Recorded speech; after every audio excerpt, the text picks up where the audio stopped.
लीजिए सुनिए देवकीनंदन खत्री के लिखे उपन्यास चंद्रकांता संतति के 18वें भाग के दूसरे बयान को मेरी यानी समीर गोस्वामी की आवाज में। संध्या होना ही चाहती है। पटने की बहुत बड़ी सराय के दरवाजे पर मुसाफिरों की भीड़ हो रही है। कई भटियारे भी मौजूद हैं जो तरह तरह के आराम की लालच दे अपनी अपनी तरफ मुसाफिरों को ले जाने का उद्योग कर रहे हैं, और मुसाफिर लोग भी अपनी अपनी इच्छानुसार उनके साथ जाकर डेरा डाल रहे हैं। मुसाफिरों को भटियारी के सुपुर्द करके भटियारे पुनः सराय के फाटक पर लौट आते और नए मुसाफिरों को अपनी तरफ ले जाने का उद्योग करते हैं। ये सराय बहुत बड़ी और इसका फाटक मजबूत तथा बड़ा था। फाटक के दोनों तरफ मगर दरवाजे के अंदर 12 सिपाही और एक जमादार का डेरा था, जो इस सराय में रहने वाले मुसाफिरों की हिफाजत के लिए राजा की तरफ से मुकर्रर थे। उनकी तनख्वाह सराय के भटियारों से वसूल की जाती थी। यही सिपाही बारी बारी से घूमकर सराय के अंदर पहरा दिया करते थे, और जब मुसाफिरों को किसी तरह की तकलीफ होती तो सीधे राजदीवान के पास जाकर रपट किया करते थे। थोड़ी देर बाद जब सब मुसाफिरों के टिकने का बंदोबस्त हो गया और सराय के फाटक पर कुछ सन्नाटा हुआ, तो उन सिपाहियों का जमादार अपनी जगह से उठकर सराय के अंदर इसलिए घूमने लगा कि देखे सब मुसाफिरों का ठीक ठीक बंदोबस्त हो गया या नहीं। वो जमादार केवल घूमता ही न था, बल्कि भटियारों से भी तरह तरह के सवाल करके मुसाफिरों का हाल दरियाफ्त करता जाता था। जमादार घूमता हुआ जब उत्तर की तरफ वाले उस कमरे के पास पहुंचा जो इस सराय में सबसे अच्छा ऊंचा 2 मंजिला और अमीरों के रहने लायक बना और सजा हुआ था, तो कुछ देर के लिए अटक गया और उस कमरे तथा उसमें रहने वालों की तरफ ध्यान देकर देखने लगा, क्योंकि उसमें एक जौहरी का डेरा पड़ा हुआ था जो बहुत मालदार मालूम होता था। वो जवाहरी भी जमादार को देखकर कमरे के बाहर निकल आया और इशारे से जमादार को अपने पास बुलाया। पास पहुंचने पर जमादार ने उस जौहरी को एक रुआबदार और अमीर आदमी पाकर सलाम किया और सलाम का जवाब पाने के बाद बोला, कहिए क्या है। जौहरी, मालूम होता है कि इस सराय की हिफाजत महाराज की तरफ से तुम्हारे सुपुर्द है और बे फाटक पर रहने वाले सिपाही सब तुम्हारे ही अधीन है। जमादार, जी हाँ। जौहरी, तो पहरे का इंतजाम क्या है, किस ढंग से पहरा दिया जाता है। जमादार, मेरे पास 12 सिपाही हैं जिनके 3 हिस्से कर देता हूं। 4 4 आदमी एक एक दफे घूमकर पहरा देते हैं। जौहरी, एक साथ रहकर। जमादार, जी नहीं, चारों अलग अलग रहते हैं। घूमते समय थोड़ी थोड़ी देर में मुलाकात हुआ करती है। जौहरी, मगर ऐसा तो कुछ रुक कर यूं खड़े खड़े बातें करना मुनासिब ना होगा। आओ कमरे में जरा बैठ जाओ, हमें तुमसे कई जरूरी बातें करनी है। इतना कहकर जौहरी कमरे के अंदर चला गया और उसके पीछे पीछे जमादार भी ये कहता हुआ चला गया कि कुछ देर तक आपके पास ठहरने में हर्ज नहीं है, मगर ज्यादा देर तक। वो कमरा कुछ तो पहले ही से दुरुस्त था और कुछ जौहरी साहब ने अपने सामान से उसे रौनक दे दी थी। फर्श के एक तरफ बड़ा सा ऊनी गलीचा बिछा हुआ था, उसी पर जाकर जौहरी साहब बैठ गए और जमादार भी उन्हीं के पास, मगर गलीचे के नीचे बैठ गया। बैठने के साथ ही जौहरी साहब ने जेब में से 5 अशर्फियां निकाली और जमादार की तरफ बढ़ा के कहा, अपने फायदे के लिए मैं तुम्हारा समय नष्ट कर रहा हूं और करूंगा, तब उसका हर्जाना पहले ही दे देना उचित है। जमादार, नहीं नहीं, इसकी क्या जरूरत है, इतने समय में मेरा कोई हर्ज ना होगा। जौहरी, समय का व्यर्थ नष्ट होना ही हर्ज कहलाता है। मैं जिस तरह अपने समय की प्रतिष्ठा करता हूं उसी तरह दूसरे के समय की भी। जमादार, हाँ ठीक है, मगर मैं तो आपका। जौहरी, नहीं नहीं, इसे अवश्य लेना होगा। यह तो जमादार ऊपर के मन से चाहे जो कहे, मगर अशर्फी देखकर उसके मुंह में पानी भर आया था। उसने सोचा कि ये जौहरी एक मामूली बात के लिए जब 5 अशर्फियां देता है, तो अगर मैं इसका काम करूंगा तो बेशक बहुत बड़ी रकम मुझे देगा। ऐसा देने वाला तो आज तक मैंने देखा ही नहीं। अब इस रकम को हाथ से न जाने देना चाहिए। जमादार अशर्फियां लेकर, कहिए क्या आज्ञा होती है। जौहरी, हाँ तो 4 आदमी का पहरा बंधा है। जमादार, जी हाँ। जौहरी, तो तुम्हें तो ना घूमना पड़ता होगा। जमादार, जी नहीं, मैं अपने ठिकाने उसी फाटक पर बैठा रहता हूं और बाकी के 8 आदमी भी मेरे पास ही सोए रहते हैं। जब पहरा बदलने का समय होता है तो घंटे की आवाज से होशियार करके दूसरे 4 को पहरे पर भेज देता हूं और उन चारों को बुलाकर आराम करने की आज्ञा देता हूं। आप अपना मतलब तो कहिए। जौहरी: मेरा मतलब केवल इतना ही है कि मैं आज 4 दिन का जागा हुआ हूं। सफर में आराम करने की नौबत नहीं आई, मगर आज सब दिन की कसर मिटाना अर्थात अच्छी तरह सोना चाहता हूं। जमादार: तो आप आराम से सोइए, कोई हर्ज नहीं। जौहरी: मैं क्यों कर बेफिक्री के साथ सो सकता हूं? मेरे साथ बहुत बड़ी रकम है। कमरे में रखे हुए संदूकों की तरफ इशारा करके: इन सभी में जवाहरात की चीजें भरी हुई हैं। जब तक मेरे मन के माफिक इनकी हिफाजत का बंदोबस्त न हो जाएगा, तब तक मुझे नींद आ ही नहीं सकती। समादार: आप इन्हें बहुत बड़ी हिफाजत के अंदर समझिए, क्योंकि इस सराय के अंदर से चोरी करके कोई बाहर नहीं निकल सकता, इसलिए कि फाटक बंद करके ताली में अपने पास रखता हूं, और सिवाय फाटक के दूसरे किसी तरफ से किसी के निकल जाने का रास्ता ही नहीं है। जौहरी: ठीक है, मगर आखिर बहुत सवेरे फाटक खुलता ही होगा। कौन ठिकाना मैं कई दिनों का जागा हुआ गहरी नींद में सो जाऊं और मेरे आदमी भी मुझे बेफिक्र देख खुर्राटे लेने लगे और दिन चढ़े तक किसी की आंख ही न खुले। तो ऐसी हालत में कोई चोरी करेगा भी तो प्रातः समय में फाटक खुलने पर उसका निकल जाना कोई बड़ी बात न होगी। जमादार: ठीक है, मगर मैं वादा करता हूं कि सुबह मैं आपसे पूछकर फाटक खोलूंगा।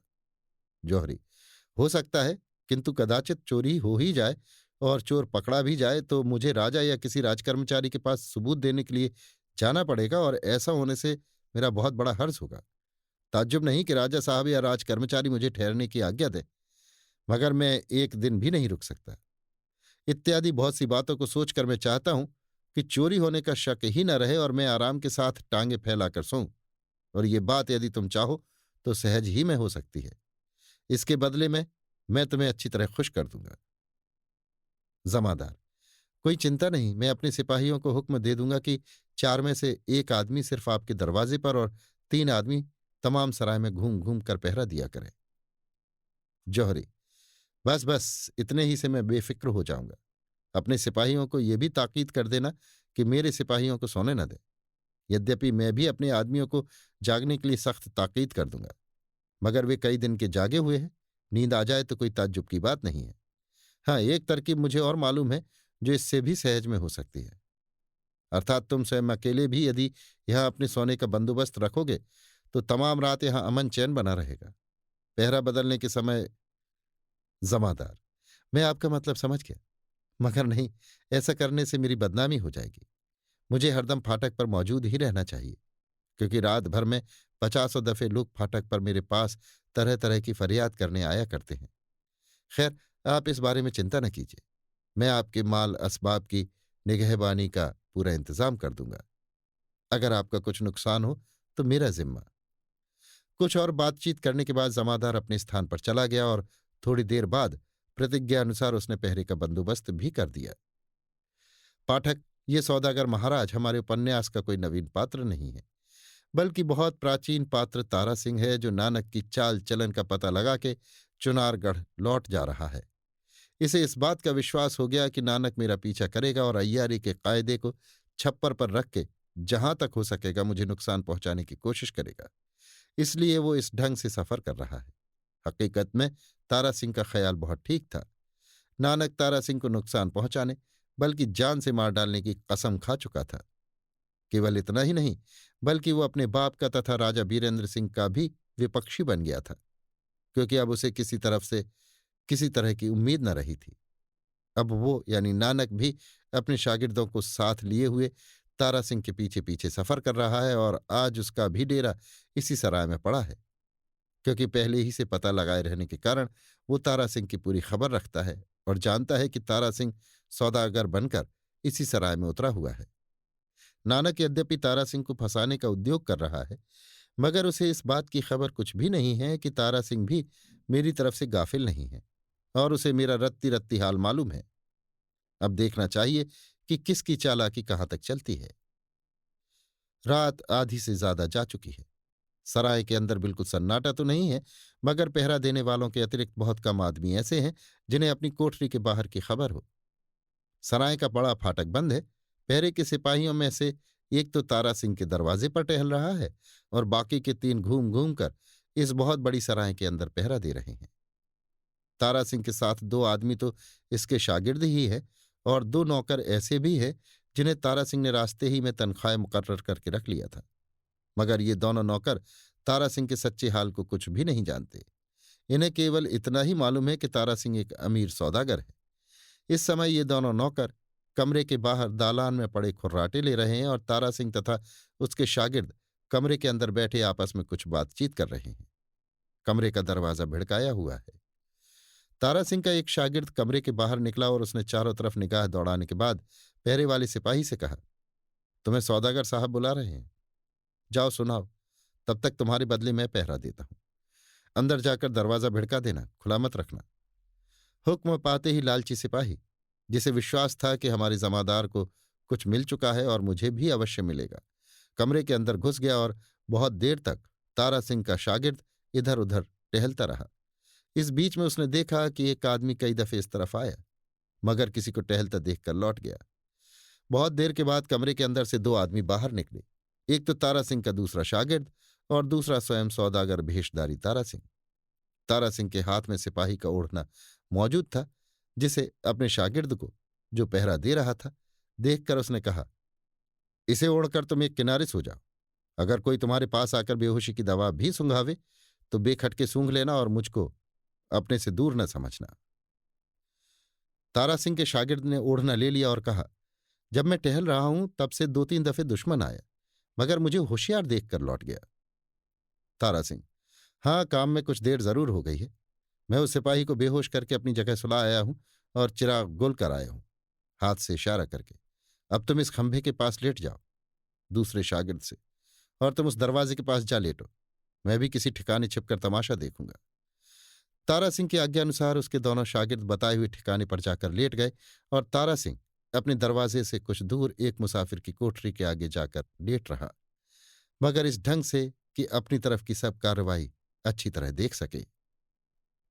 आधे घंटे के बाद तारा सिंह ने देखा कि दो आदमी उसके दरवाजे पर आकर खड़े हो गए हैं, जिनकी सूरत अंधेरे के सबब दिखाई नहीं देती और ये भी नहीं जान पड़ता कि वे दोनों अपने चेहरे पर नकाब डाले हुए हैं या नहीं।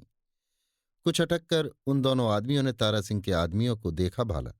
इसके बाद एक आदमी कमरे का दरवाजा खोलकर अंदर घुस गया और आधी घड़ी के बाद जब वो कमरे के बाहर निकला तो उसकी पीठ पर एक बड़ी सी गठरी भी दिखाई पड़ी।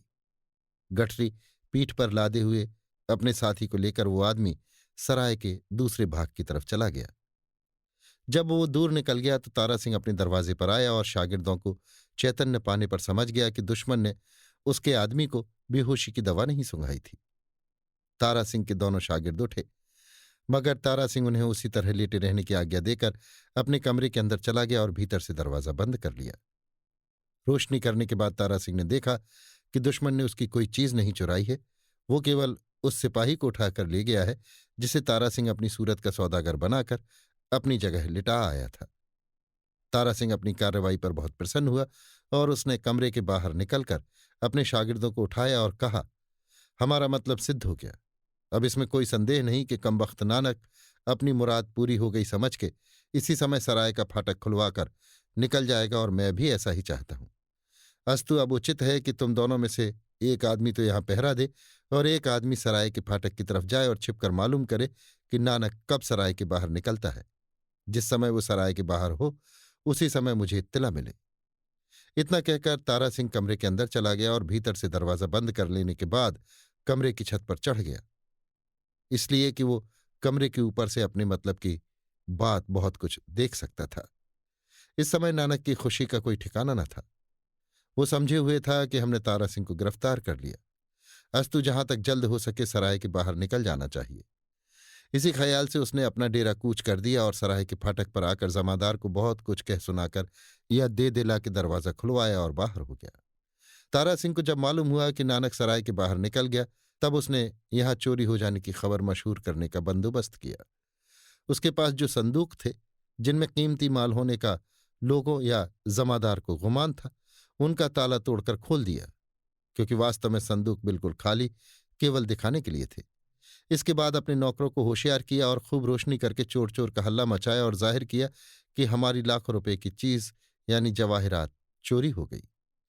चोरी की खबर सुन बेचारा जमादार दौड़ा हुआ तारा सिंह के पास आया, जिसे देखते ही तारा सिंह ने रोनी सूरत बनाकर कहा, देखो जमादार, मैं पहले ही कहता था कि मेरे असबाब की खूब हिफाजत होनी चाहिए।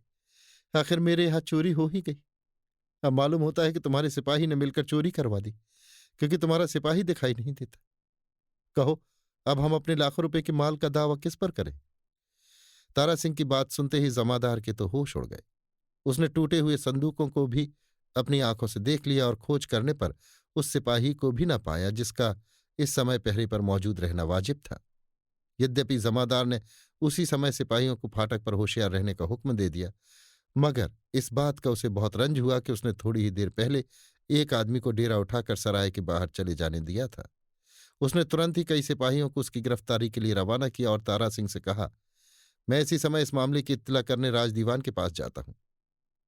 तारा सिंह, तुम जहां चाहो वहां जाओ, मगर हमारा तो नुकसान हो ही गया। अस्तु, हम भी अपने मालिक के पास इस बात की इत्तला करने जाते हैं। जमादार ताज्जुब से, तो क्या आप स्वयं मालिक नहीं हैं? तारा सिंह, नहीं, हम मालिक नहीं, बल्कि मालिक के गुमाश्ते हैं। हमें इस बात का बहुत रंज है कि तुमने हमसे पूछे बिना सराय का फाटक खोल दिया और चोर को सराय के बाहर निकल जाने की इजाजत दे दी। यद्यपि तुम मुझसे कह चुके थे कि आपसे पूछे बिना सराय का फाटक न खोलेंगे, और इसी हिफाजत के लिए हमने अपनी जेब की अशर्फियां तुम्हारी जेब में डाल दी थी। मगर अफसोस, मुझे बात की बिल्कुल खबर न थी कि तुम हद से ज्यादा लालची हो। हमारा माल चोरी करवा दोगे और चोर से गहरी रकम रिश्वत लेकर उसे फाटक के बाहर निकल जाने की आज्ञा दे दोगे। और मैं ये भी नहीं जानता कि इस सराय की हिफाजत करने वाले इस किस्म का रोजगार करते हैं। अगर जानता तो ऐसी सराय में कभी थूकने भी न आता। तारा सिंह ने धमकी के ढंग पर ऐसी ऐसी बातें जमादार से कहीं कि वो डर गया और सोचने लगा कि नाहक मैंने इनसे पूछे बिना सराय का फाटक खोलकर किसी को जाने दिया।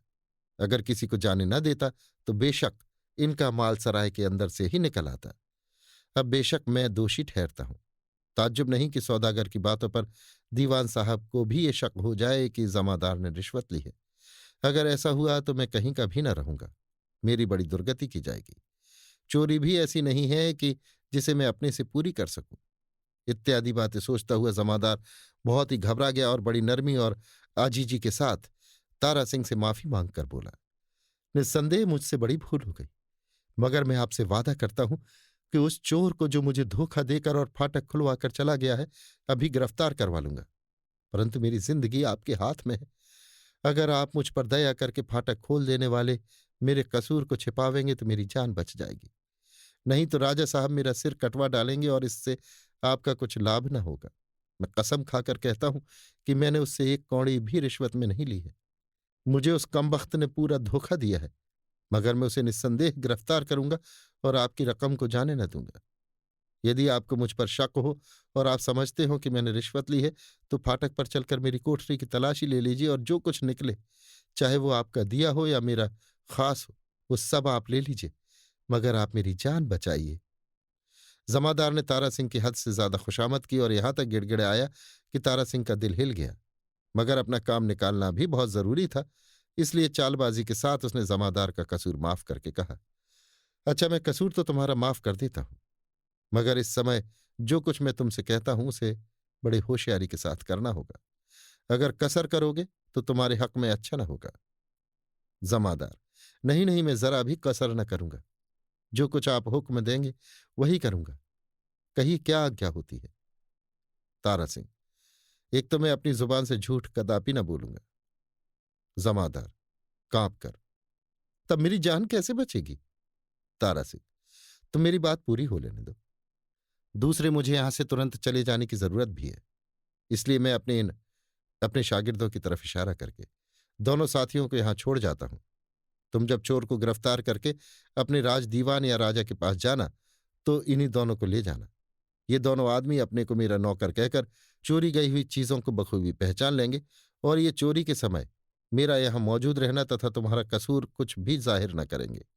और तुम भी इस बात को जाहिर मत करना कि सौदागर का गुमाश्ता भी यहां मौजूद था। ये दोनों आदमी अपने काम को पूरी तरह से अंजाम दे लेंगे। हाँ, एक बात कहना तो भूल गया, इस सराय के अंदर जितने आदमी हैं उन सभी की भी तलाशी ले लेना। जमादार दिल में खुश होकर, जरूर उन सभी की तलाशी ले ली जाएगी और जो कुछ आपने आज्ञा दी है वो सब किया जाएगा। आप अपना हर्ज न कीजिए और जाइए। यहां मैं किसी तरह का नुकसान होने न दूंगा। सौदागर यानी तारा सिंह चला जाएगा, ये जानकर जमादार अपने दिल में बहुत प्रसन्न हुआ, क्योंकि इनके रहने से उसे अपना कसूर प्रकट हो जाने का डर भी था। जमादार से और भी कुछ बातें करने के बाद तारा सिंह अपने दोनों शागिर्दों को एकांत में ले गया और हर तरह की बातें समझाने के बाद ये भी कहा, तुम लोग मेरे चले जाने के बाद किसी तरह घबराना नहीं और मुझे हर वक्त अपने पास मौजूद समझना। इन सब बातों से छुट्टी पाकर तारा सिंह अकेले ही वहां से रवाना हो गया। अभी आप सुन रहे थे देवकीनंदन खत्री के लिखे उपन्यास चंद्रकांता संतति के 18वें भाग के दूसरे बयान को मेरी यानी समीर गोस्वामी की आवाज में।